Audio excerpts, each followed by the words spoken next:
1.3 million tablets are being distributed nationwide, with roughly 980,000 already delivered. The devices are intended to host curriculum materials and other learning resources, but the minister says the government is taking steps to strengthen restrictions and ensure the tablets are used strictly for academic purposes. 1.3 million tablets was to be distributed across the country to all free senior high schools in the country so that learners can have access to digital tools. I'm told that deployment of that is around 980,000. We are through GET Fund supporting the distribution across the country. But my attention this morning, Mr. Speaker, was drawn to the fact that many of the devices are not customized, and the students are using it for other purposes, including pornography, which is not acceptable.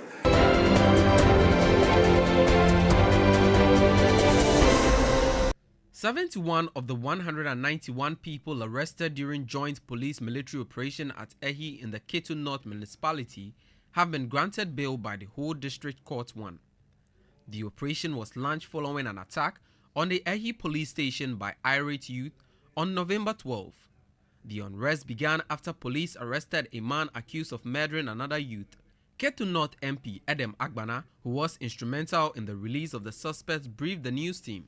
The Ehi police station was not set to flame as it has been reported by some media houses. And we've told the police that we are willing to support them in their investigation because Ehi as a community and Ketu North as a constituency, we do not condone wrongdoing and we do not condone any act of recklessness or irresponsibility. And so we are not in any way defending wrongdoing.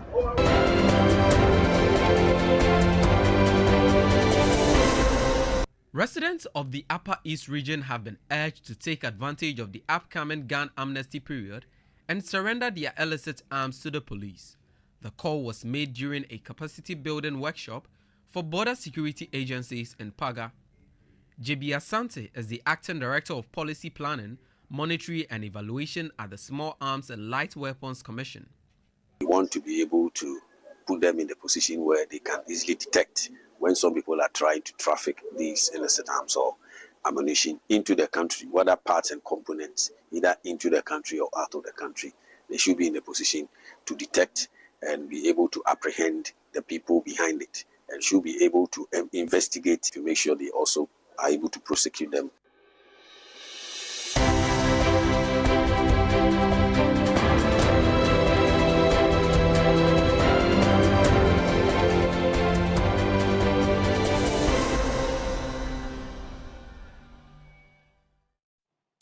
There's more news on 3news.com. Make some time and visit 3news.com. This is Ghana Tonight.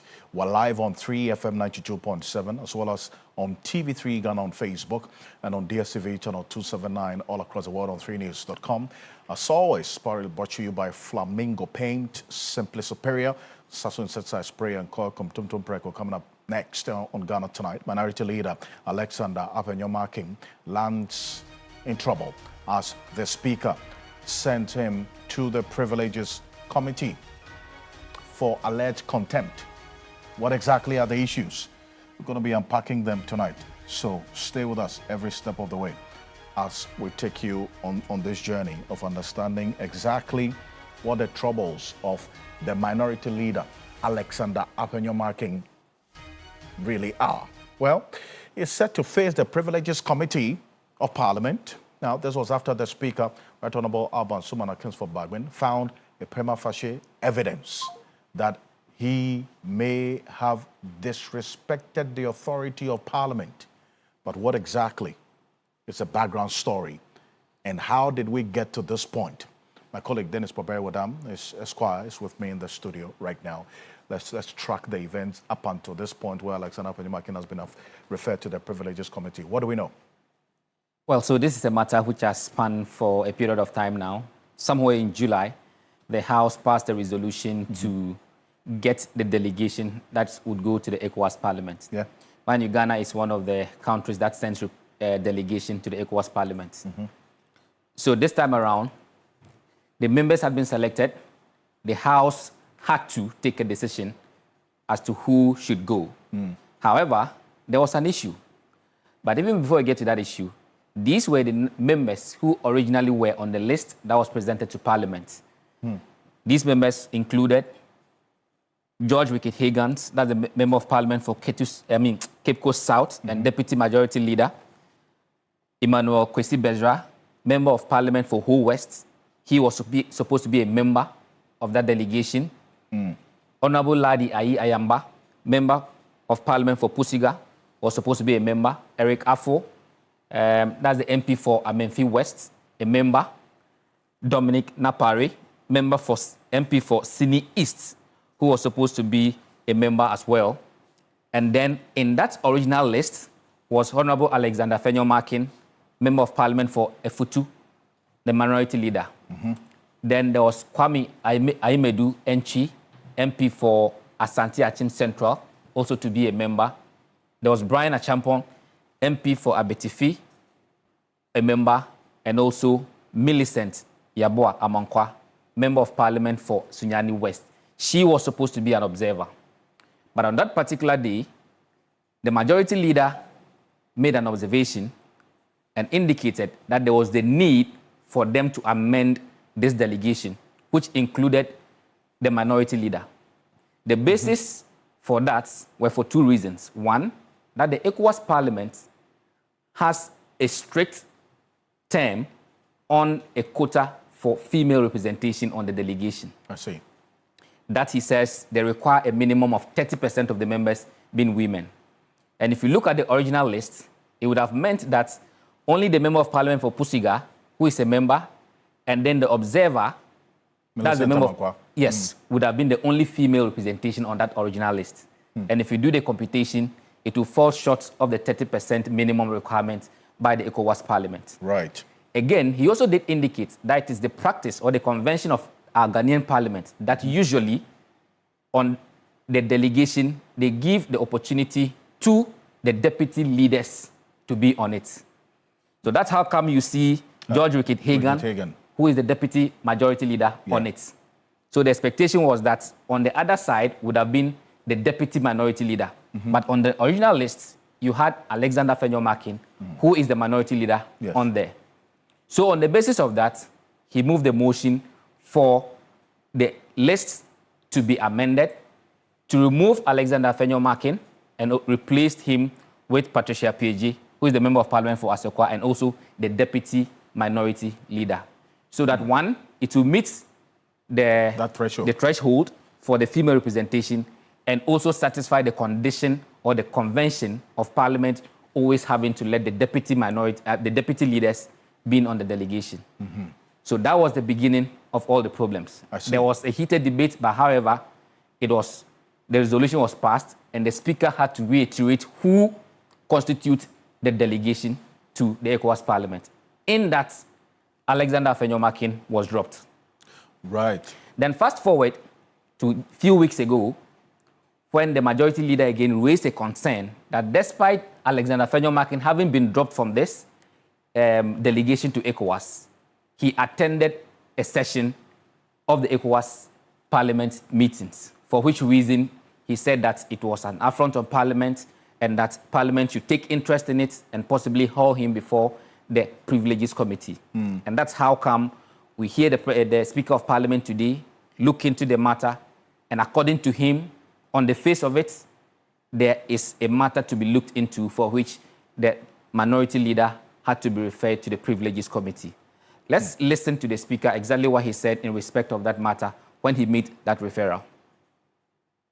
Having reviewed the complaint, the standing orders, and the governing principles, I am satisfied that the matter raised prima facie implicates the dignity and institutional integrity of this House. Pursuant to Order 34.1, I therefore refer the matter, the complaint lodged by the Honourable Member for Boko Central and a majority leader to the Committee on Privileges and Immunities for examination inquiry, investigation, and report to the House. The committee is directed to ascertain the relevant facts giving rise to the complaint, including the actions taken by the House and by the honourable member concerned. Review those actions taken within the framework of our standing orders and the applicable protocols of the ECOWAS Parliament. Determine whether the conduct, if established, constitutes contempt of Parliament or a breach of privilege under Orders 30 and 31A. Make appropriate recommendations to the House for its consideration. So this is the verdict of the Speaker. Now, let's understand why this even became an issue, especially because I recall that Patricia PJ responded. She put out a letter. Yes. Message that she was not interested in the entire, what she called was a plot. Precisely. Because when the committee, the delegation was reconstituted, her name was in there, she issued a statement. And her statement was basically an objection that she was not even consulted in the first place for them to have included her name. To swap her with her leader. Swap Afenyo marking and have her replace Afenyo marking. And these are excerpts of the letter that she wrote. That respectfully, she writes to express her objection and decline to be included in the reconstituted list of Ghana's delegation to the ECOWAS Parliament. She says that she was neither consulted nor did she give her consent to be considered as a replacement for the Honourable Minority Leader Alexander Afenyo Markin. She goes on to say that she is particularly concerned that this development appears to be a calculated effort to cause division between herself and the Minority Leader Alexander Afenyo Markin, and that it is deeply troubling that contrary to the nomination that was advanced on the floor of Parliament without consulting her.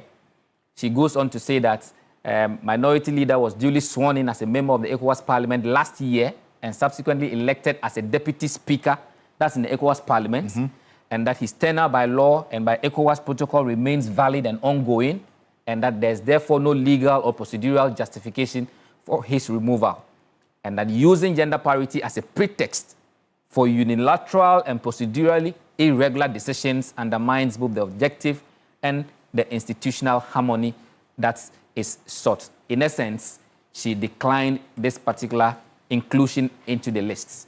I see. Well, Dennis, thank you for this. And just for the uninitiated, at least, we started from the point where all of this, and then now, so with the decline of Patricia PJ, there's that issue that has to be dealt with. Alexander Afenyo Markin did attend to the business of the ECOWAS Parliament, and that's what has led to it. Dr. Rashid Rahman is Executive Director of the Africa Center for Parliamentary Affairs, joining us on Zoom. Dr. Rashid Rahman, good evening. Thank you for joining us.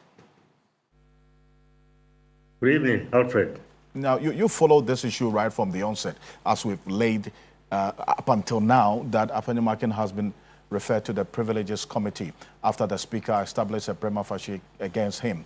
Now, really, to the extent that this has gotten to the Privileges Committee, how does the flow of events really strike you?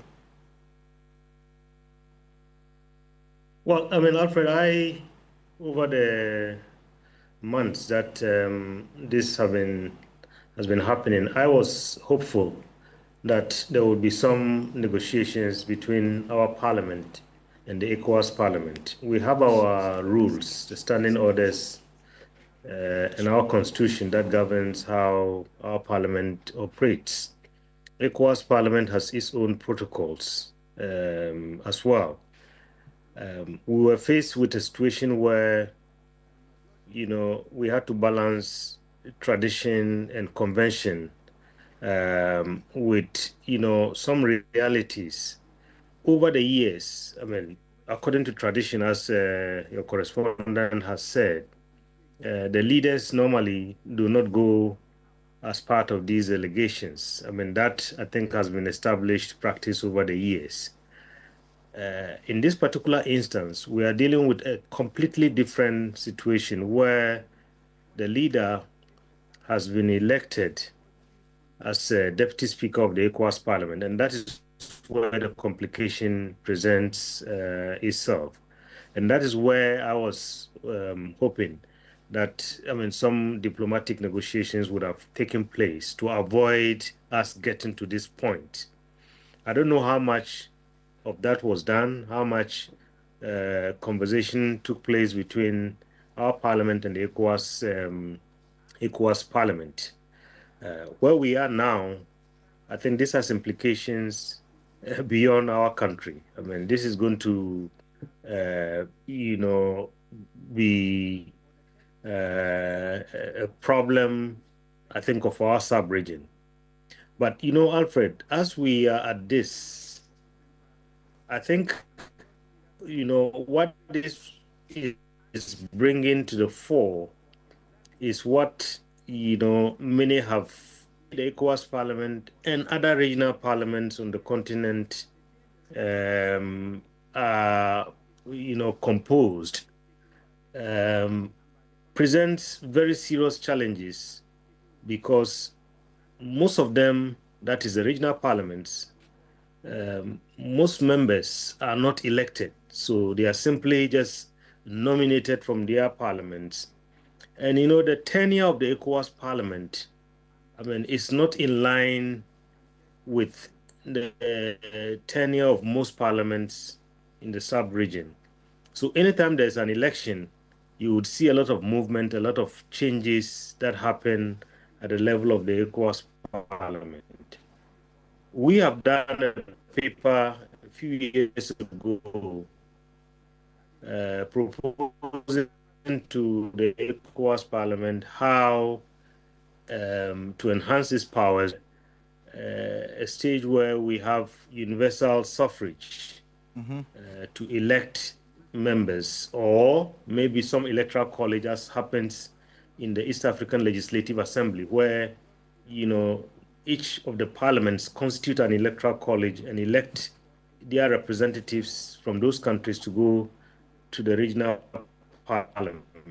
And their tenure is completely separated from the tenure of the national parliament. I see. At the ECOWAS level, we don't have that. True.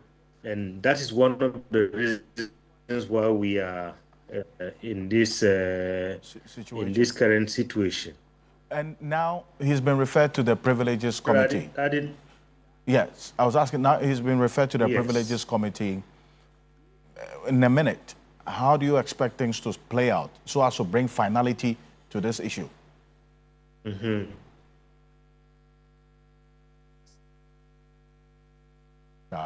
Unfortunately, I lost Dr. Rashid Draman there, a cranky connection. Well, I mean, part of the leadership of the House. Hello, Doc. Okay, so now that it's been referred to that Safana Markin has been referred to the Privileges Committee, what happens next? Dennis Paberodam, what do we know? What happens next after this? After today? Quick one. Well, so the committee now is seized with that mandate to look into the matter. The Speaker has given them the things to look out for, including even verifying the facts of the circumstances and eventually also making some recommendations. But what we do know from the law, and in fact from their own standing orders, is to the effect that, this is one of the possible outcomes if on the other side, for some reason, he's indeed found to be in contempt of Parliament. These are some of the things that they can do. When you look at Order 36 of the Parliament Standing Orders, it says that if a committee of privileges finds a member in contempt or in breach of privileges, Parliament may reprimand that member. It may suspend the member for up to 9 months, and it has the power to also expel. Now, when it comes to suspension, yes, a suspended member, that's the effect of the suspension on a member. That member will immediately leave and stay out of Parliament, the Parliament precincts. That member will forfeit all allowances for the suspension period, and that person has equivalent salary deductions if the person is also a minister, a deputy minister, or a deputy speaker. Now, when it comes to expulsion, this expulsion can only be valid if a 7-day notice of the motion to expel the person is given, and that this is supported by 2/3 majority of all members. So, of the many things that a 2/3 majority can do, this is one of the instances that you can use those numbers for this particular purposes. I see. So yes, these are some of the things that can happen in the event that a member of parliament is found to be in contempt of parliament. But of course, the committee can also return to forgive him, as we have seen in the past in the 8th Parliament when some members were found, adverse findings were made against some members at the Privileges Committee, but at the plenary they decided to forgive them in respect of absenteeism and the like. That's Kennedy Japan, and also you have Ajwa and the likes as well. But you know what? It's one that we'll keep an eye on and see how things play out at the Privileges Committee of Parliament. But this is Ghana Tonight. We're going to go for this quick break. When we're back, what's coming up next? We'll still stay with Parliament because the Education Minister, the Honorable Haruna Idrisu, earlier today did make a rather worrying revelation. And that's what's coming up next, that the free senior high school tablets that were funded by the taxpayer distributed to students in senior high schools, about 1.3 million tablets distributed so far. They've uncovered that a number of them are using the tablets to watch pornography. So, what is happening? What is the weak link that led to this? We'll be back shortly after this quick break. I have some two gentlemen joining us for a conversation. Stay with us.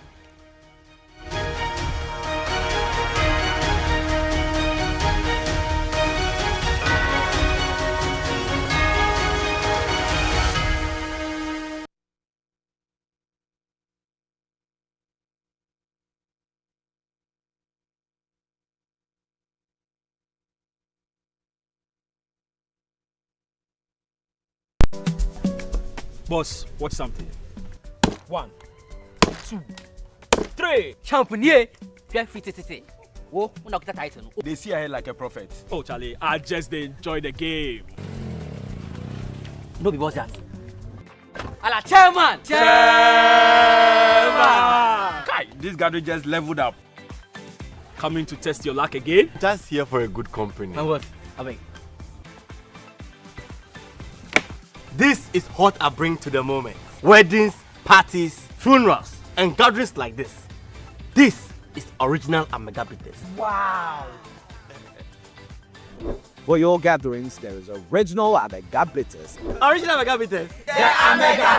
Drink responsibly. Not for sale to persons under 80 years of age. Not recommended for pregnant women and lactating mothers. Don't drink and drive. This advert is FDA approved. The biggest gathering of our prestigious Ghana Energy Awards is happening live. Date Friday, 28th November. Venue Labadi Beach Hotel, Accra. Time is 6 p.m. prompt. Theme: repositioning the energy sector as a pillar of national development. Special guest of honor: Honorable Dr. John Abdullah Jinabo, the Minister of Energy and Green Transition. For tickets and sponsorship, call 0303-940-300. Industry partners: Volta River Authority, JK Huglet Transport and Company, Bui Power Authority, Petrosol Platinum Energy, Minergy Technology, Ghana Gas, Post Energies, Gridco, Comac, GNPC, Sunona Sogli Power, NPA, PURC, BCG, Energy Commission, COPEC, Media Partners, TV3, Graphic News Plus, Ghana Energy Awards, redefining excellence.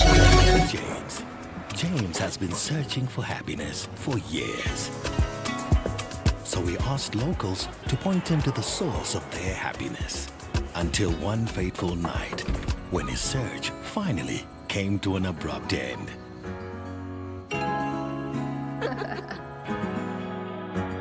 Find your happy place with GoTV. Get GoTV to enjoy a wide range of shows for the whole family. GoTV. Love it.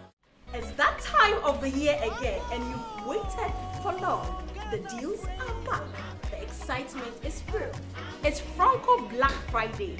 At Franco, we believe in quality, affordability, and convenience. This Black Friday is made easier than ever to upgrade your home and lifestyle. From 24th to the 28th of November, enjoy up to 40% discount on a wide range of premium electronics and home appliances. From smartphones and accessories, smart televisions, air conditioners, washing machines, refrigerators, freezers, microwaves, blenders, gas and electric stoves, CCTV cameras, and many more. Visit any of our Franco retail shops nationwide or shop seamlessly from our Franco trading app available on Google Play Store or Apple App Store. Don't miss out on the Franco Black Friday sales. Exceptional products, unbeatable prices, trusted service. Franco, the home of quality electronics and home appliances. Hello, I am Ahmed Haidar, the CEO of the Spot Furniture. I want today to speak about our company. We have all the products for the house and for the office. You have the living room, dining rooms, bedrooms, office furniture, starting from tables to chairs, center tables, wooden center tables. We have carpets for your office, for your living room, for your bedroom, all very nice designs. If you need furniture for your 024 5517 594 or 024 115 2006. The Sports Furniture, the next comfortable furniture near you. Boss, watch something. 1, 2, 3. Champignon. Oh, una kita title. They see ahead like a prophet. Oh, Charlie, I just enjoy the game. No be boss that. Ala chairman. Kai, this gathering just leveled up. Coming to test your luck again? Just here for a good company. And what? Abeg. This is what I bring to the moment. Weddings, parties, funerals, and gatherings like this. This is original Amegabites. Wow. For your gatherings, there is original Amegabites. Original Amegabites. Drink responsibly. Not for sale to persons under 80 years of age. Not recommended for pregnant women and lactating mothers. Don't drink and drive. This advert is FDA approved. This is AFCON, my friend. Everything is a competition. Everything.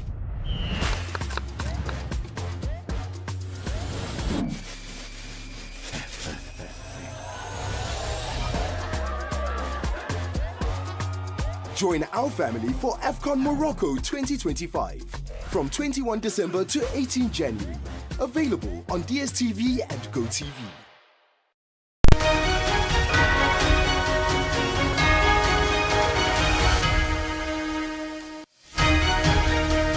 Tonight, now, coming up next, Education Minister Harun Idrisu raises alarm. Now, his concern is one thing. Free senior high school tablets meant for learning are being used to watch pornography.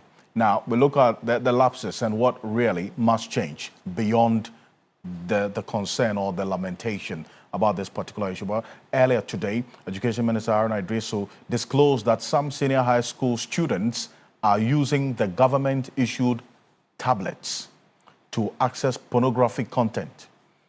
Under the Free Senior High School program, about 1.3 million tablets were distributed. Some of them have been distributed, others are being distributed nationwide. But 980,000, we understand, have already been delivered out of the 1.3 million that is in total. Now, the devices are intended to host curriculum material, and other learning resources. But the Minister of Education says the government is taking steps to strengthen the restrictions and ensure the tablets are used strictly for academic purposes, because they have uncovered that some senior high school students are using the tablets that you and I bought for them. They're using it to watch pornography. Take a look at the minister.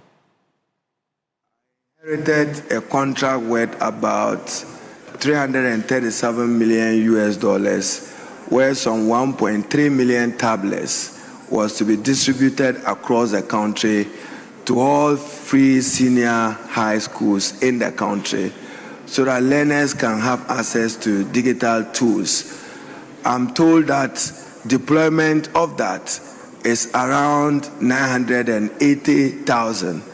We are through GET Fund supporting the distribution across the country. But my attention this morning, Mr. Speaker, was drawn to the fact that many of the devices are not customized, and the students are using it for other purposes, including pornography, which is not acceptable. And therefore, Mr. Speaker, government is taking a high view of it, and there must be restrictions as to what the tablets can be used for, and it should be used strictly for purpose of study. The curriculum is offloaded onto the tablet. It will facilitate digital learning. Mr. Speaker, we are to be minded that when you are training students, you are training them to be globally competitive, and therefore we have to take investment in digital skills and digital technology and its deployment much more seriously. Quite a troubling revelation there, but Dr. Peter Kpande is Executive Director of the Institute for Education Studies, one of the foremost education CSOs we have in this country. And also we have Maximus Ametogo. He is a digital marketing strategist and technology consultant. Gentlemen, good evening. Thank you for joining us. Good evening, Alfred. Great. And I'll start off with you, Dr. Anti. Hearing the Minister of Education say this, that they have information. Some senior high school students are using the free senior high school tablets to watch pornography. I mean, how does it strike you? Once again, good evening, Alfred. Thanks for having me. Well, for me, this is an indictment on the Ministry of Education. I think that most of us that are in project management, project execution, project implementation, policy development, we understand that when you want to roll out a policy like this or a program like this, you first have to pilot it. Now, what you do during the pilot phase is to ensure that all the loopholes are tightened and all the bolts are tightened to ensure that whatever challenges or difficulties that one is likely to face in the process of using these tablets identified and dealt with before it is scaled up. Now, if this was piloted and these instances these scenarios were not identified, then it means that there's a whole challenge with the project implementation process, especially when we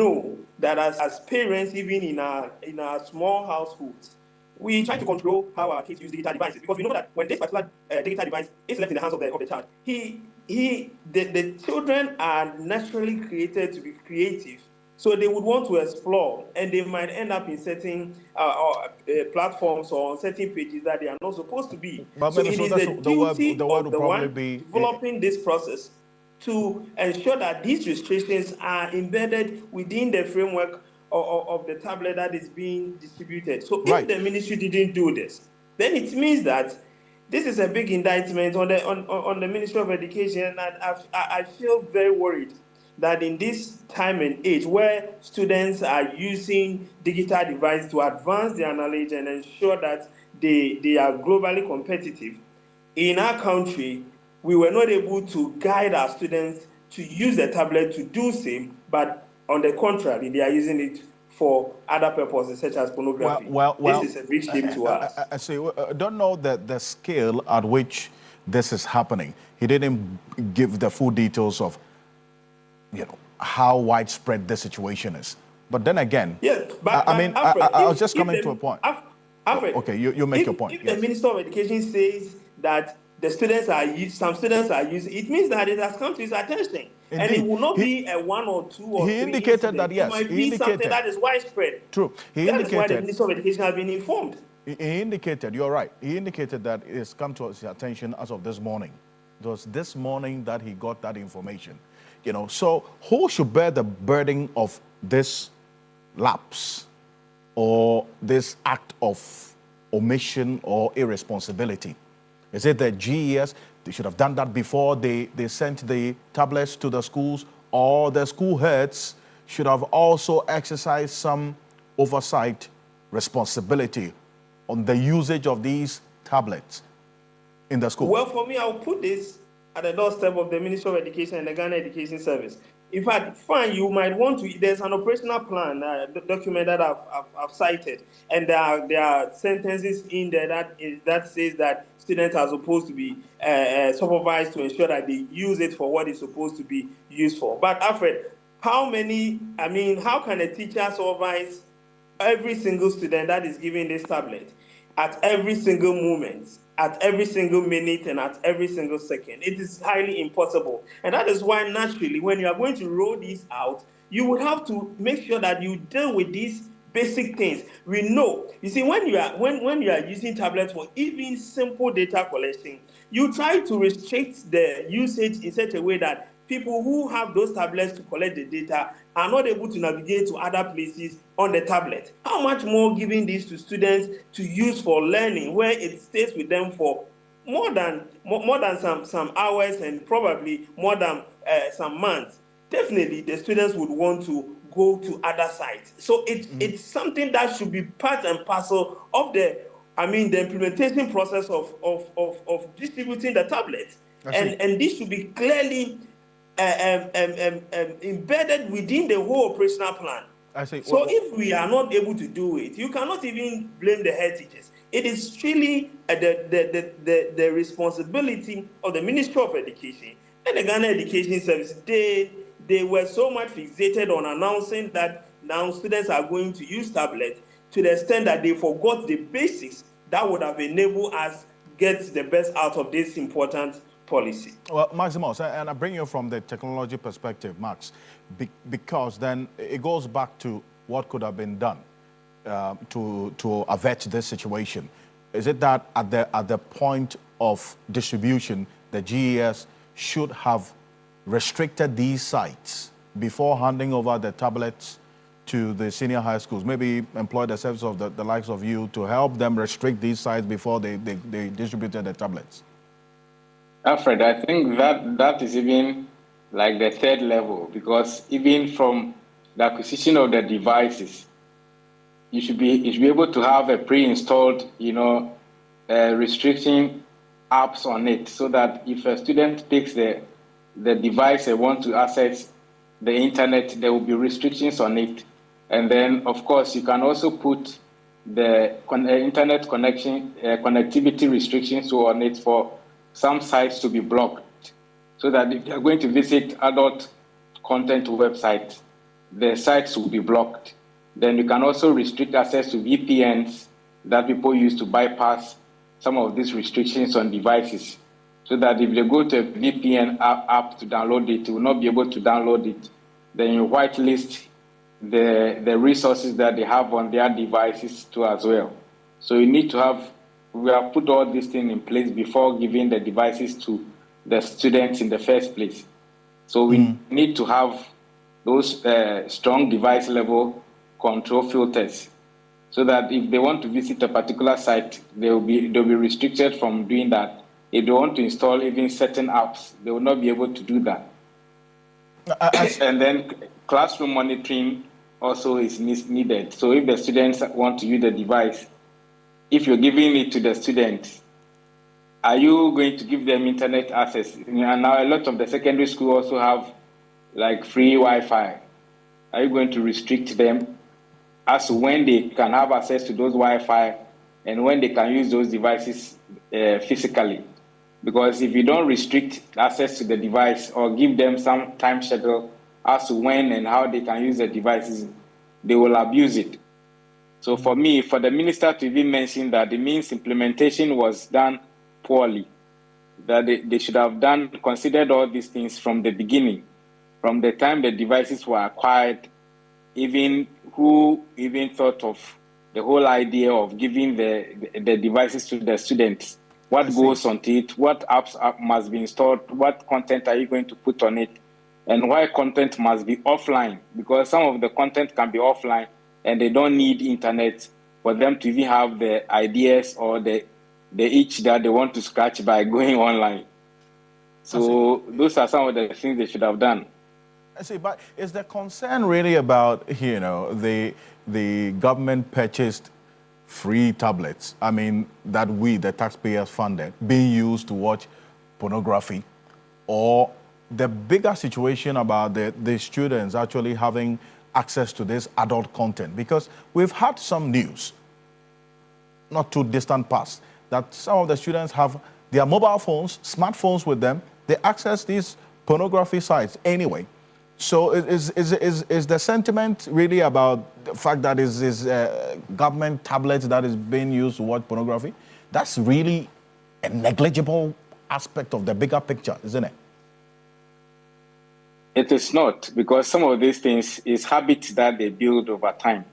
So if they are using their phones, it means that the schools must also play a role, because I know secondary schools, they are not allowed to use devices in the schools. So if students have mobile phones, it means you must have a monitoring system to be able to prevent them from having those devices, for which reason they will develop the habit to even extend it to government provisioned devices, like the tablet that they've been given. So for me, I think the school must have a monitoring system to monitor the students from using these technology devices, since we've agreed not to give to them to use in schools. So for me, I think that's the basic thing. Right. And we have to teach the students digital hygiene, what they can do, what they cannot do, and of course, get them to do peer monitoring. They should be able to monitor each other, so that if somebody is visiting such sites, they can be reported, of course, discreetly, so that they'll be dealt with. I see. But maybe in a minute, now the minister is clearly concerned about this. What should be the solution beyond the concern he expressed in Parliament today? What should be the thinking going forward to address this? They should put all the headmasters and the IT managers in all the secondary schools in a room and run them through some training and get some technical people to be able to reset some of these devices and install them, and then put some restrictions on the internet connectivity that they have in the schools, so that it will be conditioned on the fact that if the students use these devices to access adult content sites, maybe the school will have restrictions in terms of the internet connectivity they will get or the speed that they are going to get. And the minister should be able to put his foot down and implement that, so that the headmasters will be forced to monitor the students so they will not use the tablets to access those kind of content. Maximus, appreciate you for this. Dr. Anti, 30 seconds. Dr. Anti, 30 seconds before we go. So from Maximus' perspective, this is a shared responsibility. GES has a role to play. You also have the heads of the schools as well should play a role in dealing with this. Finally.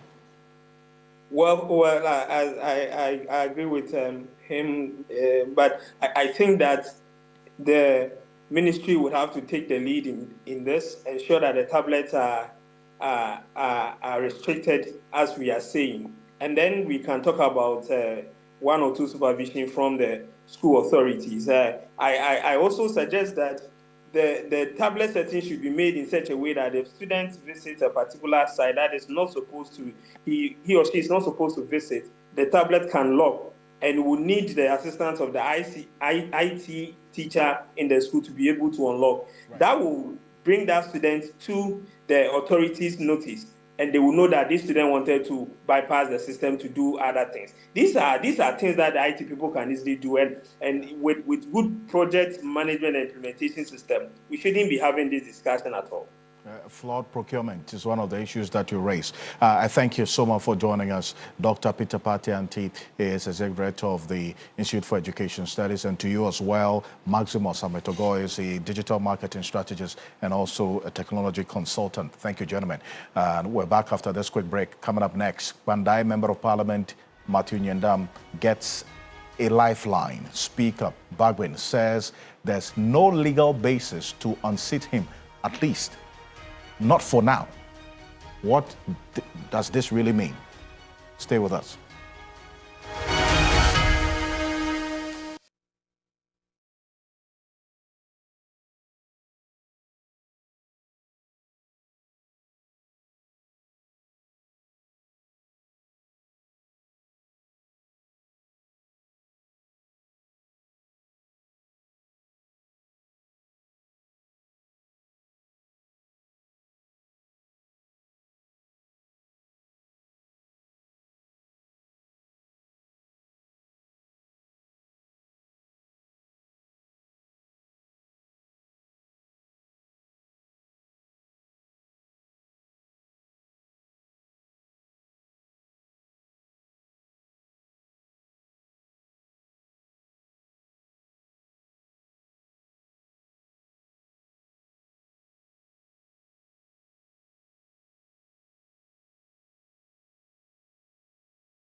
Welcome back. This is Ghana Tonight.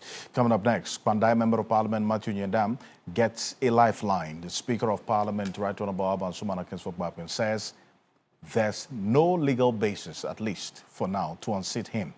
Now, what does this really mean for the issues at stake? But first, let's take a listen to the Speaker deliver his position on this matter, which has been a topical issue in Parliament over the last at least 48 hours gone by. Take a look. The ruling of the Tamil High Court was delivered on the 24th of November 2025. The statutory 7-day stay therefore remains in force until 1st December 2025.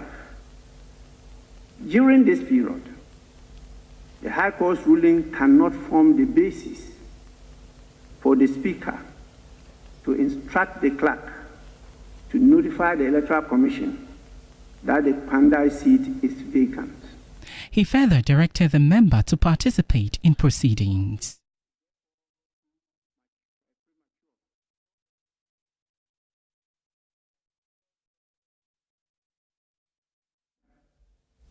Is disqualified from entering and participating in the proceedings of the House, because this period still falls within the 7 days mandatory stay of execution of the order.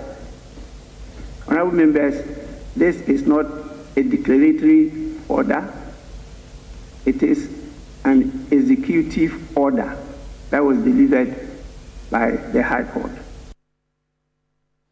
Well, so as we do know, the Member of Parliament in question has filed a motion, as a matter of fact, as to stay the execution of this particular decision of the court 3 days ago.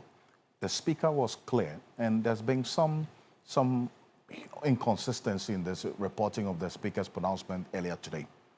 It's not just about the 7 days mandatory period. The Speaker did indicate, and that's the point tonight that we captured, it's going to be on the screen, that beyond the initial 7-day statutory period or stay, the filing of a stay application may yet introduce an additional layer that may prevent changes to the member statute, or the status, I beg your pardon, within the meaning of Article 97 and 99 of the 1992 Constitution.